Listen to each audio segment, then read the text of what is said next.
Les papiers du divorce frappèrent le comptoir en granit avec une finalité qui résonna plus fort que n'importe quelle cloche de fin d'année.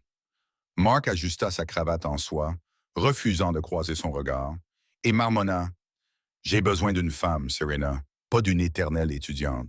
J'en ai assez de te porter. Il sortit, convaincu d'avoir coupé les ponts avec un boulet financier.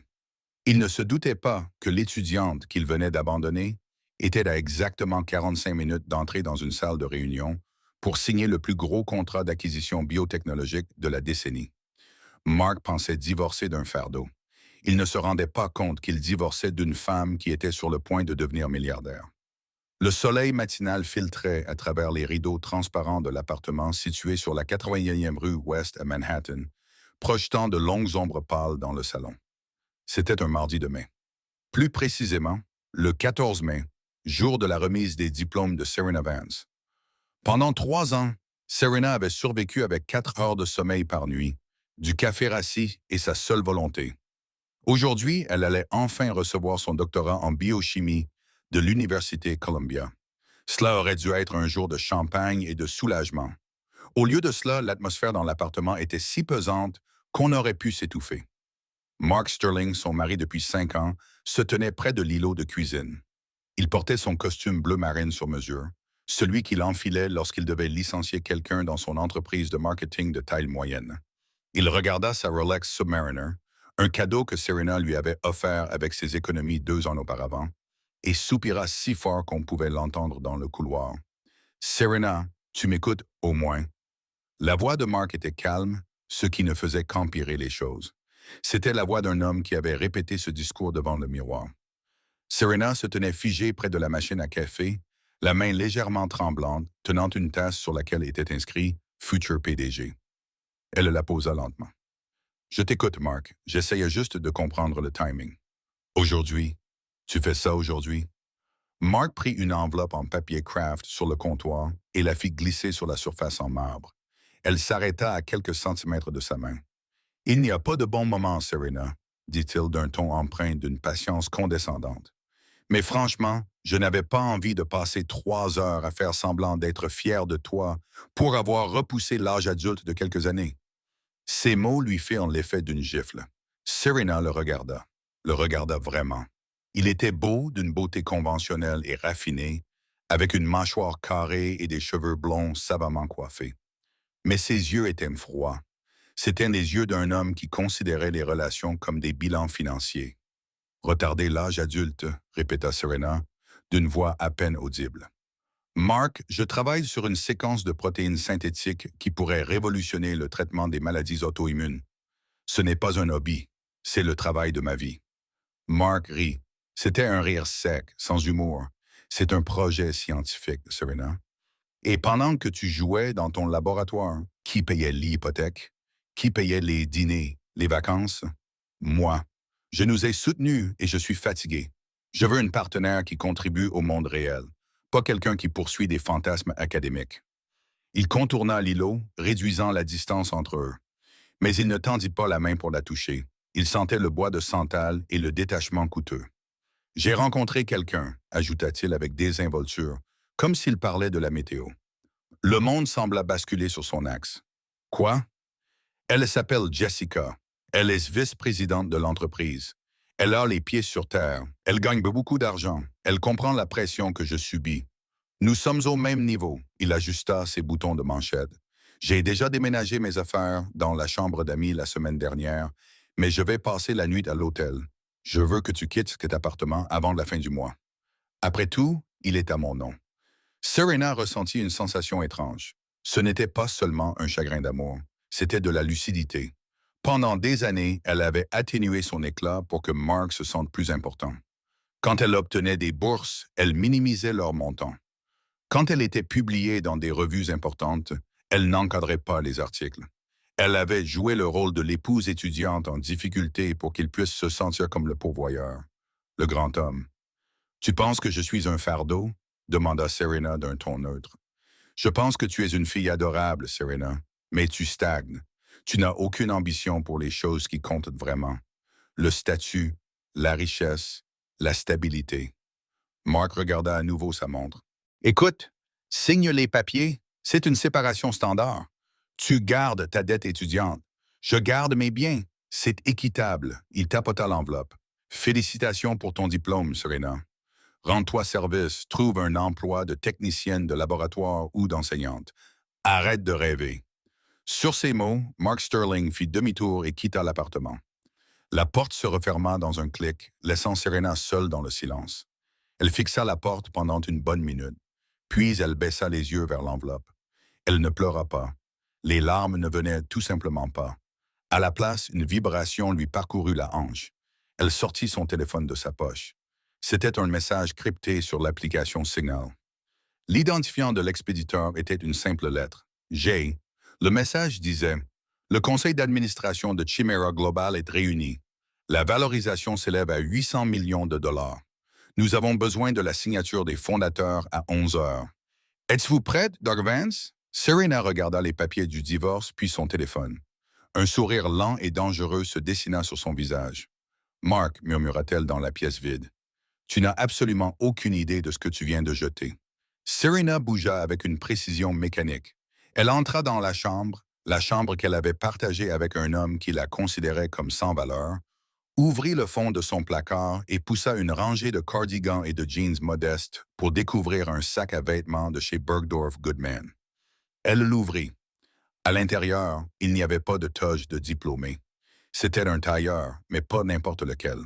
C'était un tailleur charbon sur mesure de Tom Ford, assez tranchant pour couper du verre. À côté se trouvait une paire d'escarpins Louboutin qu'elle avait achetés en secret 3 mois auparavant. Elle se débarrassa du T-shirt trop grand et du pantalon de survêtement que Mark avait l'habitude de lui voir porter. Elle s'habilla lentement, s'observant dans le miroir en pied. À mesure que le tissu épousait les contours de son corps, l'étudiante en difficulté disparut.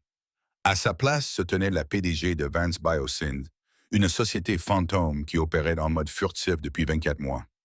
Alors que Mark pensait qu'elle étudiait tard à la bibliothèque, Serena participait à des vidéoconférences avec des investisseurs à Zurich et à Tokyo.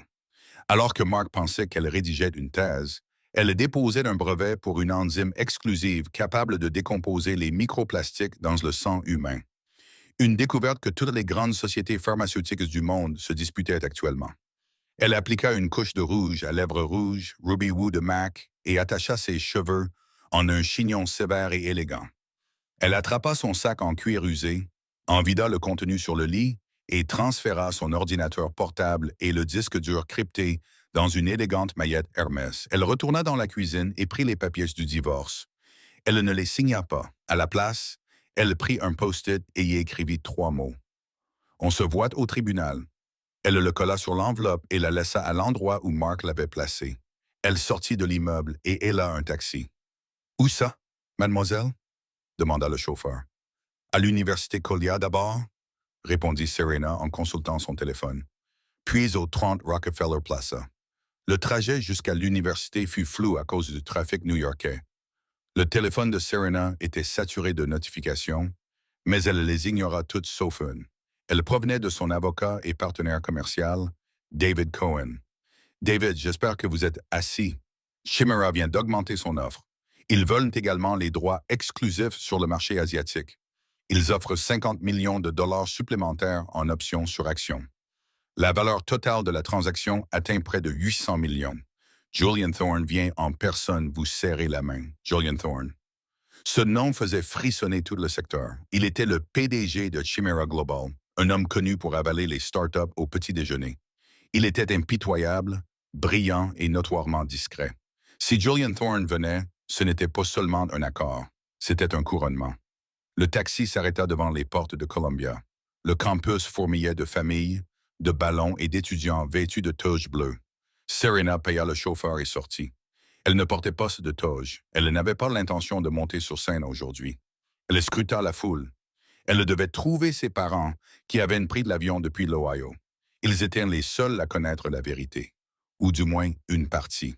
Ils savaient qu'elle avait bien réussi ses recherches, mais même eux ne connaissaient pas le montant exact. Serena. Elle se retourna et vit sa mère, Sarah, qui lui faisait de grands signes près de la statue d'Alma Marta. Son père, John, rayonnait, tenant un bouquet de fleurs bon marché acheté à la bodega, qui comptait plus pour Serena que tout ce que Mark lui avait jamais offert. Diversifié? Demanda sa mère, perplexe, en regardant le tailleur de Serena. Où sont ta toque et ta toge? La cérémonie commence dans 20 minutes. Serena les serra tous les deux dans ses bras, respirant le parfum de l'après-rasage de son père. Maman, papa, écoutez-moi, il y a eu un changement de programme. Je ne participerai pas à la cérémonie aujourd'hui. Quoi? Le visage de son père s'assombrit. Mais chérie, nous avons fait tout ce chemin. Il s'est passé quelque chose? Tu as échoué à un examen? Non, papa. Serena rit, un rire sincère et joyeux. Je n'ai pas échoué. J'ai obtenu mon diplôme il y a quelques semaines, mais quelque chose est arrivé. Quelque chose qui va changer ma vie. Elle les entraîna dans un coin plus calme près des marches de la bibliothèque. Vous savez, ce projet sur lequel je travaille, l'enzyme, le truc en plastique. Sa mère acquiesça. Oui. Eh bien, une entreprise veut l'acheter aujourd'hui. Tout de suite. C'est merveilleux. Son père lui tapota l'épaule. Est-ce qu'ils te paieront assez pour rembourser tes prêts étudiants? Peut-être un bon acompte pour une maison, afin que Mark et toi puissiez arrêter de louer. L'expression de Serena s'est durcie à la mention de Mark. Mark et moi, c'est fini, papa. Il a demandé le divorce ce matin. Ses parents ont poussé un cri de surprise à l'unisson. Le jour de ta remise de diplôme, sa mère semblait prête à se battre. Où est-il? Je vais le frapper avec mon sac à main. Cela n'a pas d'importance, a dit Serena d'une voix ferme. Parce que la société qui achète mes recherches, papa, ne me paie pas assez pour un acompte. Elle me paie 850 millions de dollars. Le silence entre les trois était absolu. Le bruit de la fanfare au loin semblait s'estomper. 800, balbutia son père, le visage pâle. Millions. Oui, mais je dois aller signer les papiers, maintenant. J'ai besoin que vous me fassiez confiance tous les deux. Allez à la cérémonie, applaudissez mes amis, puis j'enverrai une voiture vous chercher. Nous irons dîner où vous voulez. Serena, murmura sa mère en lui saisissant le bras. Mark est-il au courant? Serena regarda vers la station de métro, imaginant Mark assis dans son bureau, flirtant avec Jessica, pensant s'être débarrassé d'un poids mort. Non. Serena sourit, et ce sourire était terrifiant. Il pense que je suis au chômage et je vais m'assurer qu'il continue à le croire jusqu'à ce que je sois prête à l'enterrer. À ce moment-là, une élégante Maybach noire s'arrêta au bord du trottoir, ignorant les panneaux d'interdiction de stationner. Un chauffeur en uniforme complet sortit et ouvrit la porte arrière. Dr. Vance, dit le chauffeur, M. Thorne vous attend. Serena embrassa ses parents stupéfaits sur la joue. À ce soir. Elle se glissa dans l'habitacle en cuir de la voiture. Alors que la porte se refermait, l'enfermant dans le silence et le luxe, elle sortit son téléphone et bloqua le numéro de Mark. L'étudiante en larmes avait disparu. Le requin était entré dans l'eau, le trajet en ascenseur jusqu'au 65e étage du 30 Rockefeller Plaza ressemblait moins à une ascension qu'à une chambre de compensation de pression. Serena vérifia son reflet dans les portes en laiton poli. La femme qui la regardait n'était pas l'étudiante diplômée qui découpait des coupons pour des nouilles ramen. C'était une prédatrice entrant dans un nouvel écosystème. Les portes s'ouvrirent, révélant une réception plus grande que tout son appartement. Tout était en marbre italien minimaliste, avec des sculptures abstraites qui semblaient dangereusement chères, et un silence si profond qu'il en était pesant. Dr. Vance, par ici. Une réceptionniste portant un casque qui ressemblait à un bijou lui indiqua une double porte en verre dépoli. David Cohen, son avocat, attendait derrière la porte. David était un pitbull en costume rayé, un homme qui vivait pour les procès à enjeux élevés. Pourtant, même lui semblait pâle aujourd'hui. « Tu as l'air terrifié, David, » murmura Serena en s'approchant. « Je ne suis pas terrifié par l'accord, Serena. Je suis terrifié par l'homme qui se trouve à l'intérieur. » David murmura rapidement. « Julian Thorne n'est pas seulement un investisseur, c'est un prédateur au sommet de la chaîne alimentaire. Il ne veut pas seulement l'enzyme. Il veut posséder l'esprit qu'il a créé. Il va vous tester. Ne reculez pas. J'en ai fini de reculer devant les hommes, dit Serena d'une voix glaciale. Allons-y. David poussa les portes. La salle de réunion de Chimera Global offrait une vue panoramique sur Manhattan. Central Park s'étendait comme un tapis vert sous leurs pieds. Mais personne ne regardait par la fenêtre. Autour d'une table de 6 mètres en bois de Carey ancien recyclé étaient assis 12 hommes et 2 femmes représentant les plus hauts échelons de la finance et de la biotechnologie mondiale. L'air sentait l'espresso et l'eau de Cologne agressive. Lorsque Serena entra, la conversation cessa instantanément. 14 pères dieux l'évaluèrent. Il s'attendait à voir une universitaire, peut-être brillante, mais socialement maladroite, vêtue d'un tailleur mal ajusté. Il ne s'attendait pas à voir cette vision un Tom Ford qui entrait d'un pas de mannequin et avec un regard de tueur. À la tête de la table était assis Julian Thorne. Il ne se leva pas. Il n'en avait pas besoin. Julian Thorne, 42 ans, possédait un magnétisme dangereux qui remplissait la pièce. Il était d'une beauté sombre, avec des yeux de la couleur d'un lac gelé, perçant, intelligent et totalement dépourvu de chaleur. Il tapotait la table avec un stylo-plume en or massif, à un rythme lent et régulier. Dr. Vance, dit Thorne, sa voix était un baryton grave qui semblait vibrer dans le parquet. Vous êtes en retard. C'était un coup de force. Elle était parfaitement à l'heure. Monsieur Thorne, répondit Serena en se glissant vers la chaise vide à l'autre bout de la table, évitant délibérément de s'asseoir à côté de lui. Elle posa sa maillette sur la table avec un claquement sec. La ponctualité est relative quand on détient les clés de la prochaine industrie qui vaudra des milliards de dollars. Je suppose que nous pouvons passer les civilités. Un murmure de surprise parcourut la table. Personne ne parlait ainsi à Julian Thorne. Thorne cessa de tapoter son stylo. Un soupçon de sourire effleura le coin de sa bouche. En effet, mes analystes ont passé les dernières 48 heures à essayer de démolir votre demande de brevet. Ils ont échoué. Votre enzyme synthétique, Vance Protocol Alpha, fonctionne réellement. Elle décompose le polyéthylène terephthalate dans le sang humain à un taux de 94% en 24 heures. 96%, le corrigea Serena avec douceur. J'ai effectué une dernière simulation d'optimisation ce matin, avant mon précédent rendez-vous. Thorne se pencha en avant. Impressionnant. Mais la science en laboratoire est différente de l'évolutivité à l'échelle mondiale. Shamira Global ne s'intéresse pas aux projets scientifiques. Nous nous intéressons à la domination du marché.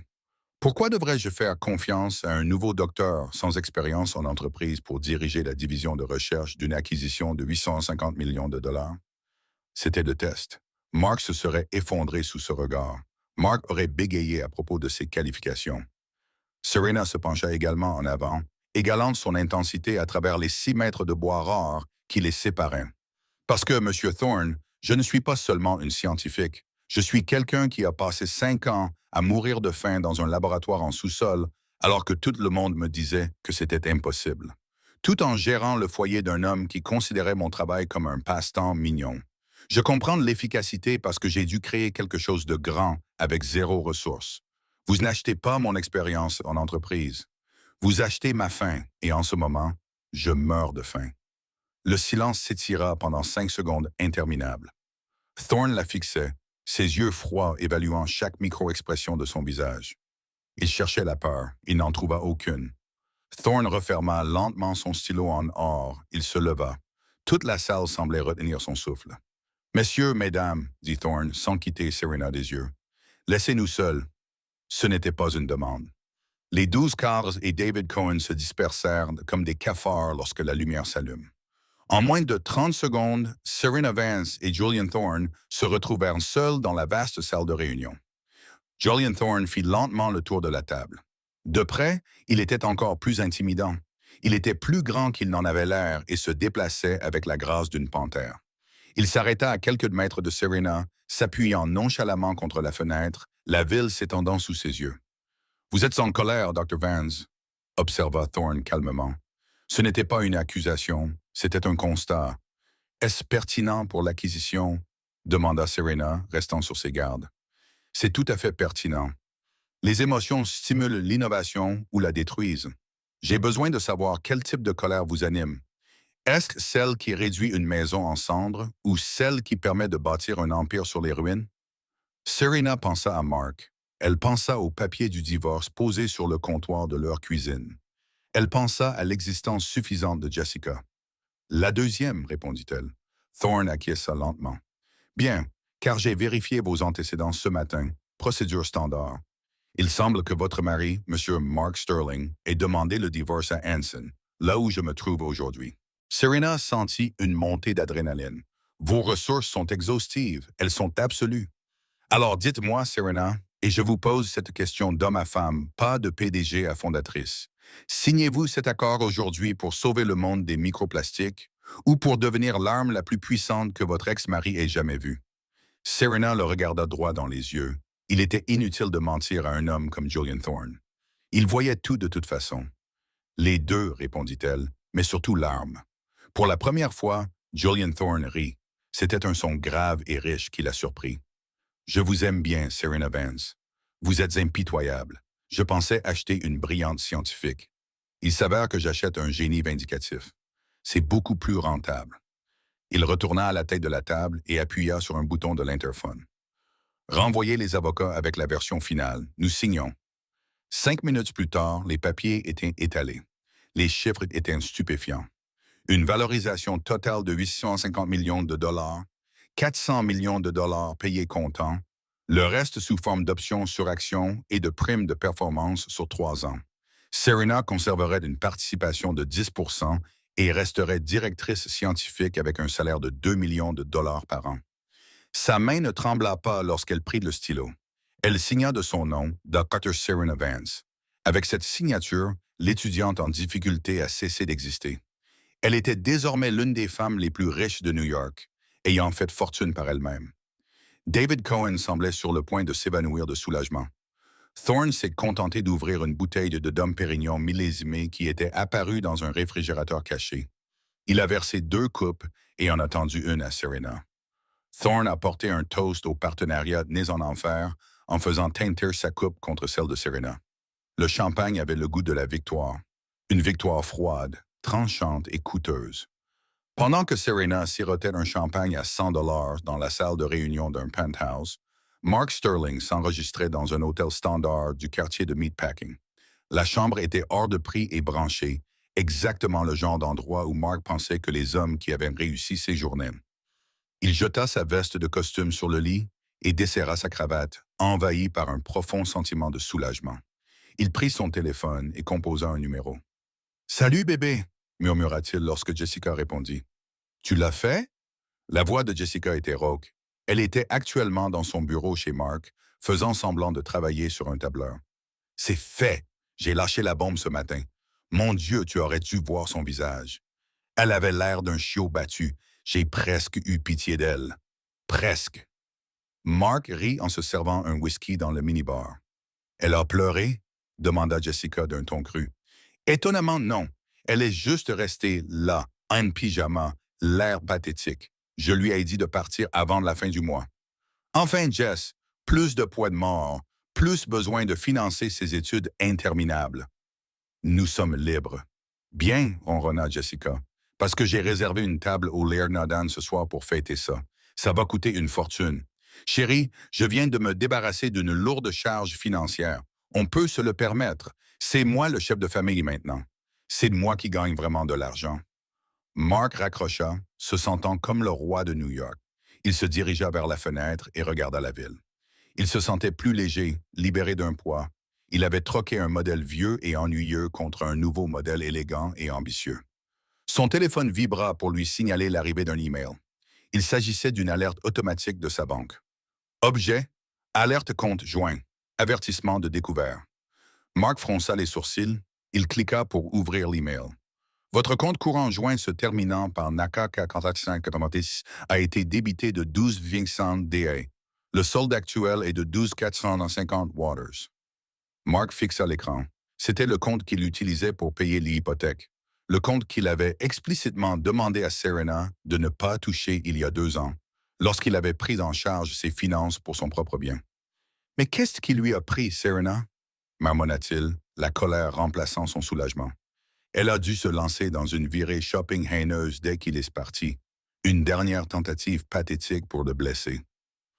Il s'apprêtait à l'appeler pour lui crier dessus et lui dire qu'il lui coupait immédiatement l'accès à son compte lorsqu'une autre notification apparut. Celle-ci provenait d'une application immobilière qu'il avait oublié avoir installée. Alerte. Nouvelle annonce dans votre immeuble. Penthouse à First Street. Prix 22 000 $ par mois. Mark sentit un nœud se former dans son estomac. Penthouse A. C'était le dernier étage de leur immeuble actuel, celui avec la terrasse panoramique qu'ils regardaient toujours avec envie. Qui pouvait se permettre de payer 22 000 par mois de loyer? Son téléphone sonna. Ce n'était pas Serena. C'était le concierge de l'immeuble, Monsieur Sterling. Bonjour, c'est Gary, en bas. Écoutez, je ne comprends pas. Je viens de recevoir un ordre de travail du propriétaire du Penthouse A. Il veut que je déménage immédiatement tous les meubles de votre appartement, le 4B, vers le Penthouse. Mark serra le téléphone plus fort. Gary, de quoi parlez-vous? Je n'ai pas loué le Penthouse et je n'ai certainement pas autorisé le déménagement de mes meubles. Eh bien, voilà le problème, Monsieur Sterling. Le bail n'a pas été signé par vous. Il a été signé il y a environ 20 minutes par le Dr. Vance. Elle a payé 1 an de loyer à l'avance en espèces. Elle a demandé à ce que ses affaires soient déménagées et que les vôtres soient laissées sur le trottoir. Mark Sterling conduisait sa BMW X5 de location comme un fou sur Amsterdam Avenue, slalomant entre les taxis et klaxonnant à tout va. L'euphorie de sa liberté s'était évaporée, remplacée par une confusion frénétique et angoissante. Gary doit être fou, pensa Mark, les jointures blanchies sur le volant. Serena n'a pas 20 encore moins 20 000. Elle a probablement falsifié un chèque. Elle fait une dépression. C'est ça. Elle a craqué. Il s'accrochait à cette théorie parce que l'alternative était trop terrifiante à envisager. L'alternative était que l'univers avait basculé sous ses pieds sans son permission. Il freina brusquement devant leur immeuble d'avant-guerre situé sur la 81e rue Ouest. Il ne prit même pas la peine de se garer correctement. Il se contenta de mettre le frein à main à côté d'une borne d'incendie et sauta hors de la voiture. La scène qui se déroulait sur le trottoir le stoppa net. Là, empilé au hasard sur le béton sale, se trouvait sa vie. Son canapé en cuir italien était appuyé contre un lampadaire, incliné de manière fantaisiste. Sa collection de vinyles vintage était empilée dans un carton qui se mouillait lentement à cause d'une fuite dans le climatiseur au-dessus. Et là, flottant dans la brise légère comme des drapeaux abandonnés, se trouvaient ses cravates en soie. Gary, le concierge de l'immeuble, montait la garde devant le tas avec un bloc-notes, l'air désolé. Gary rugit Mark en se précipitant vers lui. Qu'est-ce que c'est que ça? Je vais poursuivre l'immeuble. Je vais vous poursuivre personnellement. Gary leva la main. Monsieur Sterling, je vous en prie. Je ne fais que suivre les ordres de la locataire du Penthouse A. Je suis le locataire de l'appartement 4B, cria Mark en attrapant une poignée de ses propres chemises dans la pile. Serena n'a pas le droit de faire ça. C'est ma femme. En fait, une voix calme s'éleva de l'entrée de l'immeuble. D'après les papiers que vous m'avez remis ce matin, je ne suis qu'un fardeau financier dont vous aviez besoin de vous débarrasser. Mark se retourna. Serena se tenait dans l'embrasure de la porte vitrée, mais ce n'était pas la Serena qu'il avait quittée 5 heures plus tôt. Celle-ci portait un sweat trop grand et avait l'air fatiguée. Celle-ci portait un tailleur Tom Ford gris anthracite qui coûtait plus cher que la voiture de Mark. Elle tenait une coupe de champagne et s'appuyait contre le cadre de la porte, avec une élégance décontractée et terrifiante. Elle semblait plus grande, plus vive. Mark la fixait, ouvrant et fermant la bouche comme un poisson. « Serena, où as-tu trouvé ce tailleur? Pourquoi mes affaires sont-elles dans la rue? » Serena but une gorgée de champagne. « Eh bien, Mark, tu as dit que tu voulais que je quitte l'appartement 4B avant la fin du mois. J'ai décidé de partir plus tôt. J'ai déménagé à l'étage. Et comme tu as dit que tu voulais conserver tes biens et que je garde ma dette étudiante, j'ai pensé que tu voudrais tes meubles. J'ai acheté de nouvelles choses, de meilleures choses. Tu n'as pas les moyens de t'offrir un penthouse. » Mark rit, un rire désespéré et cassé. « Tu n'as même pas les moyens de payer la facture d'électricité. Serena, arrête cette comédie. Qui t'a donné l'argent? Tu l'as emprunté à tes parents. Ils vont faire faillite à cause de toi. » Serena n'a pas répondu. Elle a simplement pointé son doigt manucuré vers le coin de la 80e rue et de Columbus, où un immense panneau d'affichage numérique trônait au sommet d'un immeuble bancaire. « Regarde, a-t-elle dit. Mark s'est retourné. Le panneau d'affichage diffusait en boucle les titres de l'actualité. Il affichait les prévisions météo, les résultats sportifs, puis une bannière d'actualité de dernière minute provenant de Bloomberg. Une page de l'histoire de la biotechnologie vient d'être écrite. Chimera Global acquiert la start-up Vance Biosynth pour 850 millions de dollars. Mark cligna des yeux. Il relut le titre. Vance, l'écran passa à une photo. C'était Serena. Elle serrait la main de Julian Thorne. La légende disait Dr. Serena Vance, le nouveau visage de la biotechnologie milliardaire.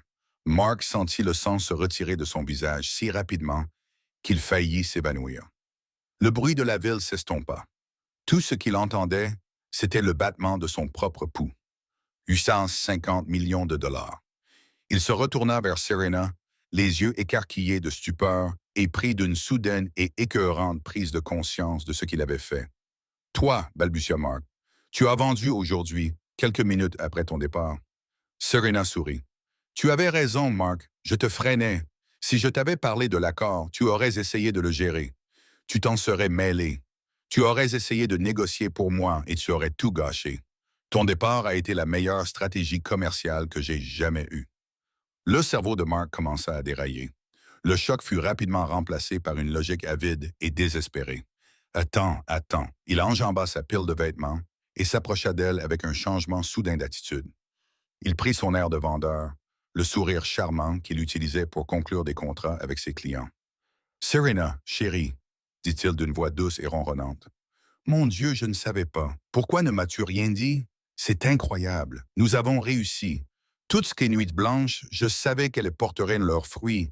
Je te poussais juste un peu ce matin. C'était pour ton bien, tu sais, pour te motiver. » Il lui tendit la main. « Montons à l'étage.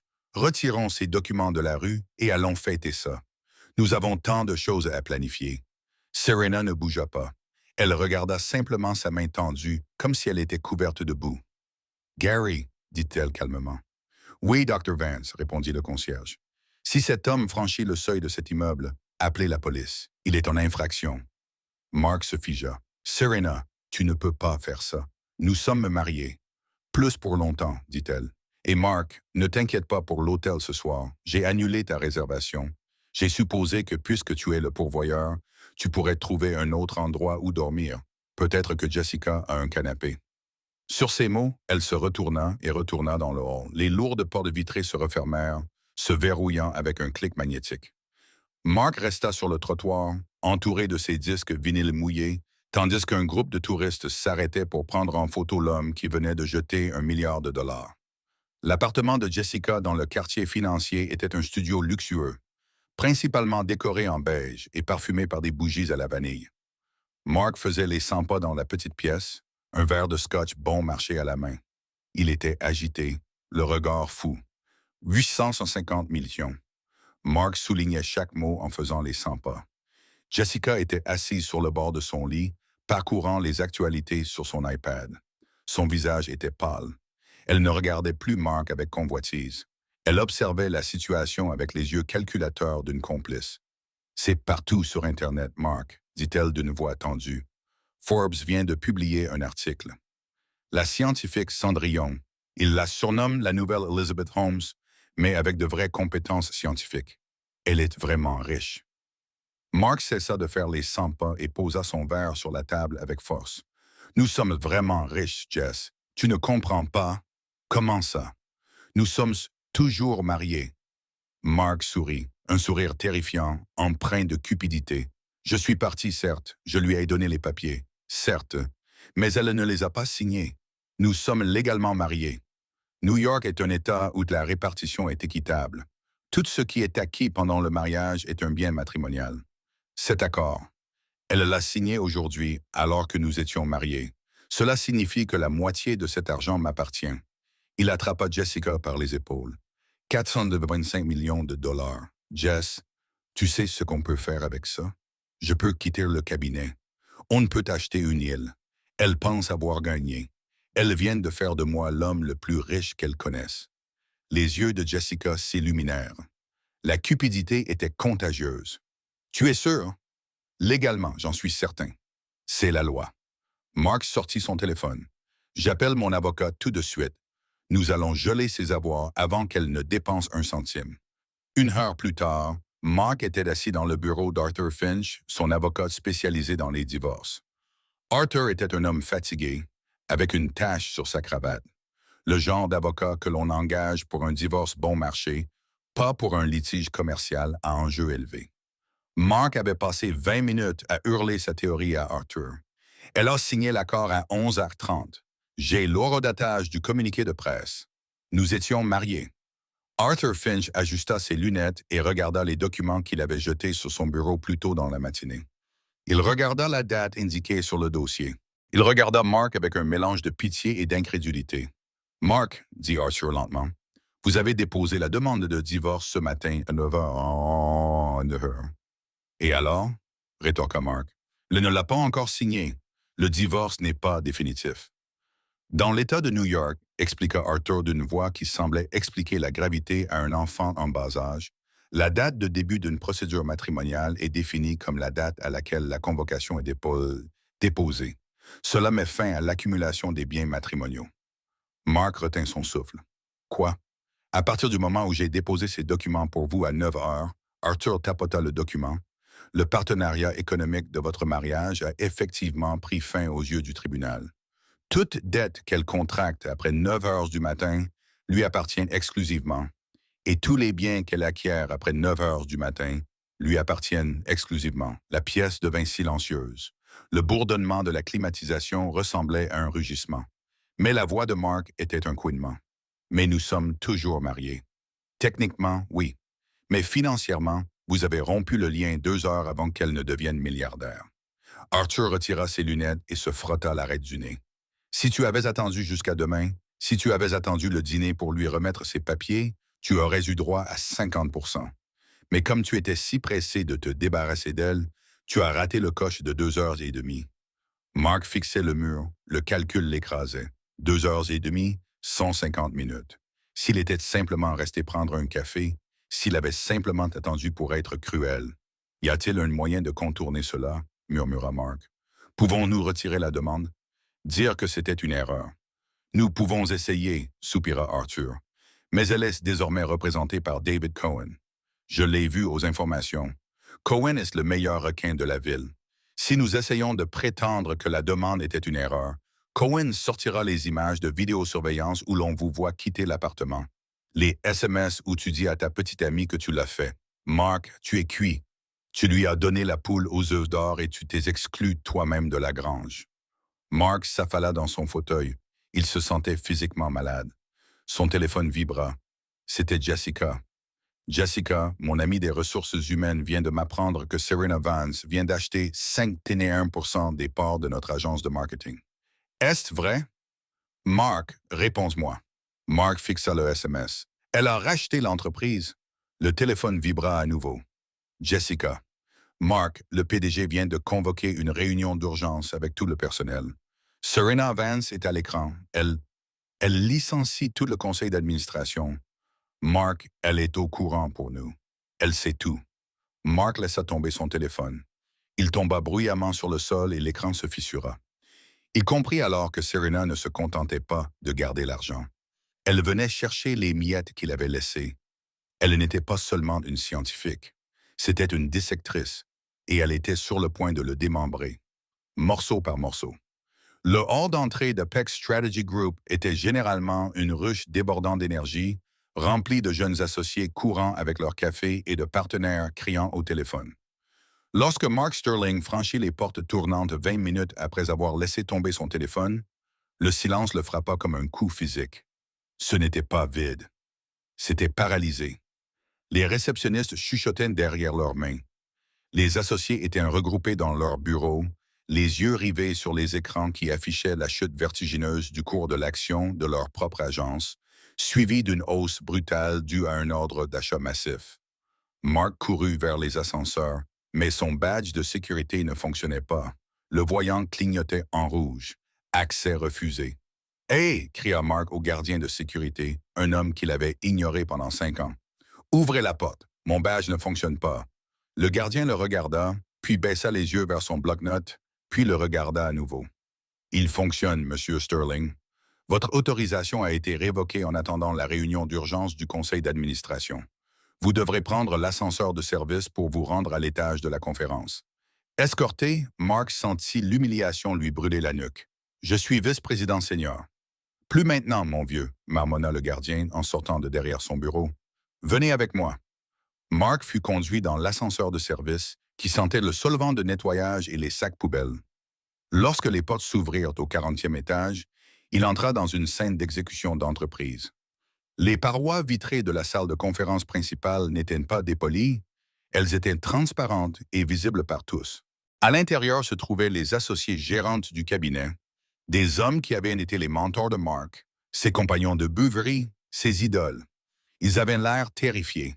Et à la tête de la table, à la place habituellement réservée au PDG, était assise Serena. Elle portait toujours le tailleur Tom Ford.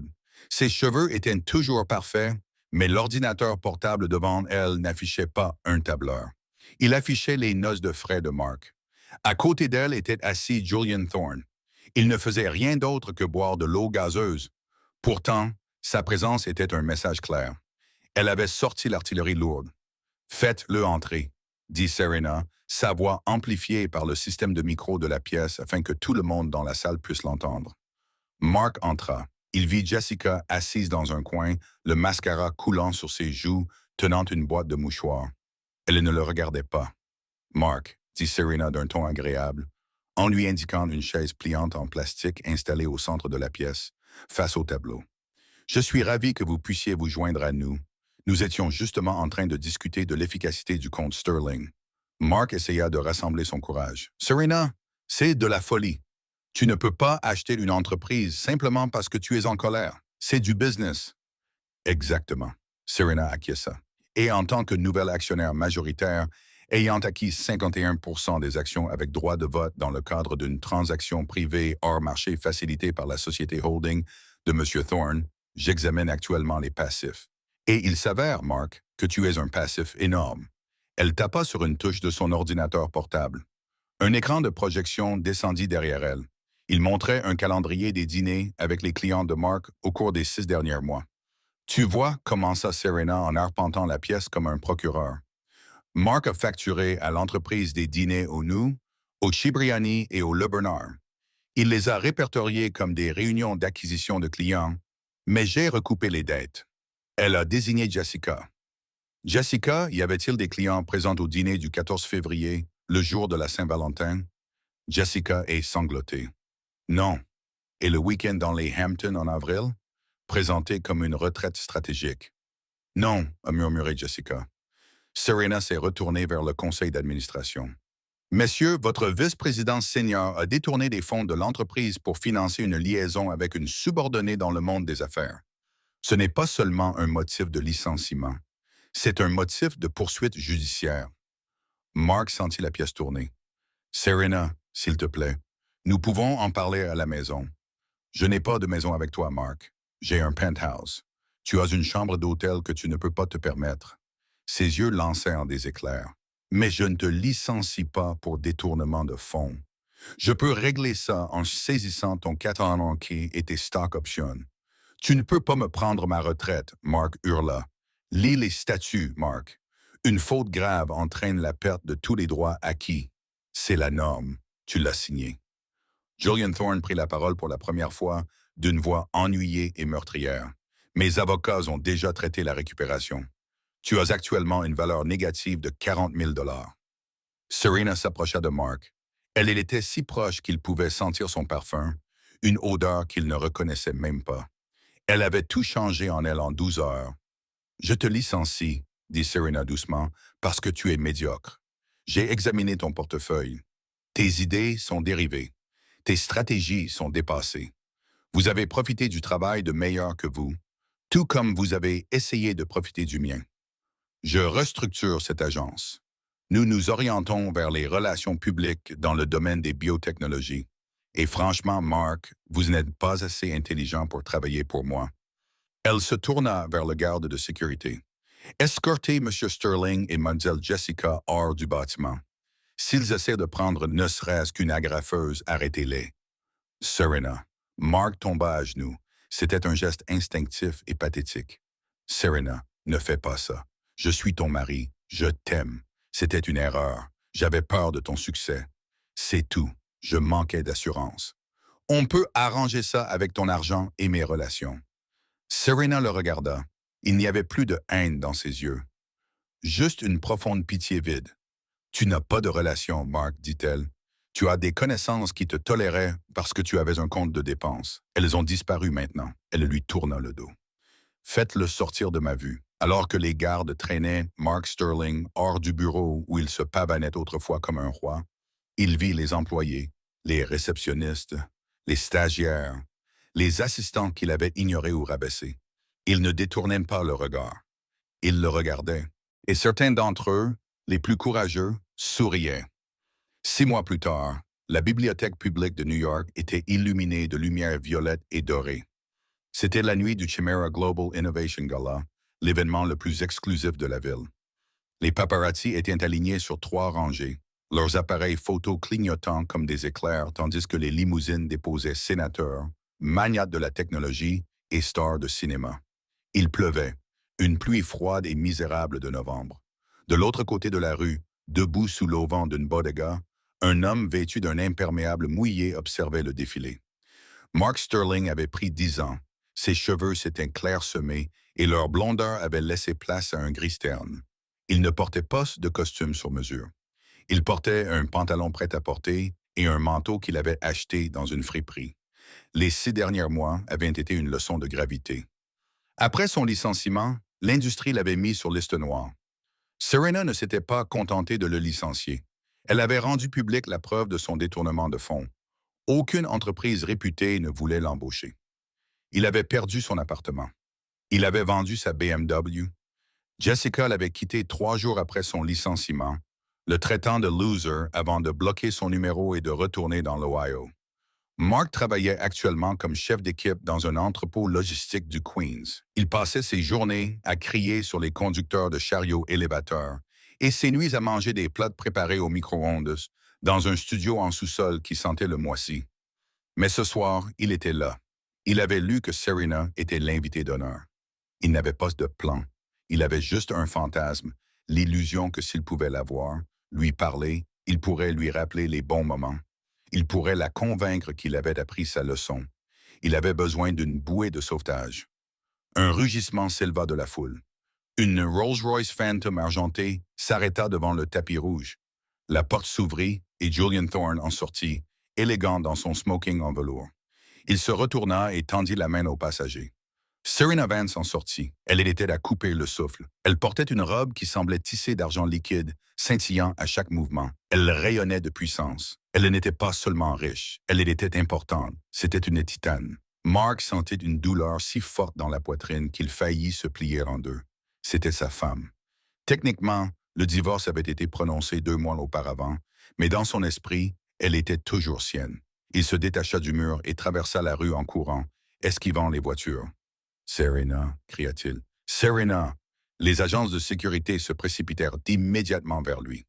2 hommes imposants équipés d'oreillettes l'interceptèrent avant même qu'il n'atteigne la corde de velours. « Reculez, monsieur !» grogna l'un d'eux en repoussant Mark vers le caniveau. « Non, je la connais. C'est ma femme. »« Serena !» Mark gesticulait, son imperméable battant au vent. « Serena, c'est moi. C'est Mark. » Serena s'arrêta sur le tapis rouge. Les flashs crépitaient frénétiquement. Elle tourna la tête, scrutant l'obscurité au-delà des lumières. Elle le vit. Elle vit ses cheveux mouillés, ses yeux désespérés, ses chaussures bon marché. Elle vit l'homme qui lui avait dit qu'elle était un fardeau. Julian Thorne se pencha vers elle et lui murmura quelque chose à l'oreille. Il semblait prêt à faire signe aux gardes d'éloigner ce fauteur de trouble. Serena leva la main pour arrêter Julian. Elle s'approcha de la corde de velours et s'arrêta à quelques mètres de l'endroit où Mark était retenu par les agences de sécurité. Les paparazzi devinrent fous. La milliardaire et l'ex-mari. C'était le cliché parfait. « Serena !» haleta Mark, l'eau coulant de son nez. « Serena, regarde-toi. Tu es magnifique. »« Bonjour, Mark, » dit-elle. Sa voix était calme, dépourvue de l'émotion qu'il désirait désespérément voir. « Serena, je suis désolé, » dit Mark précipitamment. « Je suis tellement désolé. J'ai tout perdu. Je vis dans un trou. Je n'ai plus rien. Je sais que j'ai tout gâché, mais nous avons eu quelque chose de vrai autrefois. Tu ne peux pas m'aider? Juste un peu, en souvenir du bon vieux temps. » Il la regarda avec les yeux d'un mendiant. « J'étais ton mari. » Serena le regarda et pendant 1 seconde, Mark crut voir son regard s'adoucir. Il crut voir l'ancienne Serena, celle qui aurait fait n'importe quoi pour le rendre heureux. Puis elle sourit. C'était un sourire triste et distant. Tu n'étais pas un mari, Mark, dit-elle assez fort pour que les journalistes au premier rang l'entendent. Tu étais un boulet, et j'ai finalement coupé le cordon. Mais c'est moi qui t'ai fait, cria Mark, le désespoir se transformant en colère. Si je ne t'avais pas poussé, si je n'avais pas divorcé, tu ne serais pas ici. Tu me dois quelque chose. J'ai été le catalyseur. Serena rit. C'était un son léger et aérien qui transperçait la pluie. Tu as raison, dit-elle. Tu as été le catalyseur. Je suppose que je devrais te remercier. Elle fouilla dans sa petite pochette incrustée de diamants. Le cœur de Mark se serra. Allait-elle lui donner un chèque? De l'argent liquide? Elle en sortit une seule pièce. C'était un quart de dollar. Elle la lança par-dessus la corde de velours. Elle atterrit dans la flaque au pied de Mark avec un petit splash. Appelez quelqu'un qui se soucie de vous, dit Serena. Elle se retourna, prit le bras de Julian Thorne et monta les escaliers vers la lumière et la chaleur du gala, sans jamais se retourner. Mark resta debout sous la pluie, fixant la pièce de 25 cents dans la boue. Les appareils photo flashèrent encore quelques fois, capturant l'image pathétique d'un homme qui avait troqué un diamant contre une pierre, avant que les photographes ne se désintéressent et ne reportent leur objectif sur les stars. Mark resta seul dans l'obscurité, trempé, comprenant enfin le véritable coût de cette journée de remise des diplômes qui, pensait-il, allait le libérer. Il était libre, certes, mais libre de tout. Libre d'argent, libre d'amour et libre de dignité. Et alors que les lourdes portes de la bibliothèque se refermaient, isolant le froid, Mark Sterling comprit que certaines transactions ne pouvaient jamais être renégociées. Mark Sterling a appris à ses dépens que l'arrogance est le luxe le plus coûteux au monde. Il pensait se débarrasser d'une pierre cassée, mais il s'est rendu compte trop tard qu'il avait jeté un diamant juste avant qu'il ne soit poli. Son histoire nous rappelle brutalement que nous ne devons jamais sous-estimer les personnes que nous prétendons aimer et que la vie peut basculer en un clin d'œil. Le karma ne crie pas toujours. Parfois, il signe simplement un contrat. Qu'auriez-vous fait si vous aviez été Serena? Lui auriez-vous donné une seconde chance ou a-t-il eu exactement ce qu'il méritait? Faites-moi part de vos réflexions dans les commentaires ci-dessous. Si vous avez aimé cette histoire de justice et de karma, n'hésitez pas à cliquer sur le bouton « J'aime », à partager cette vidéo avec un ami qui a besoin de la voir, et n'oubliez pas de vous abonner et d'activer la cloche de notification pour ne manquer aucune histoire. À bientôt pour la prochaine.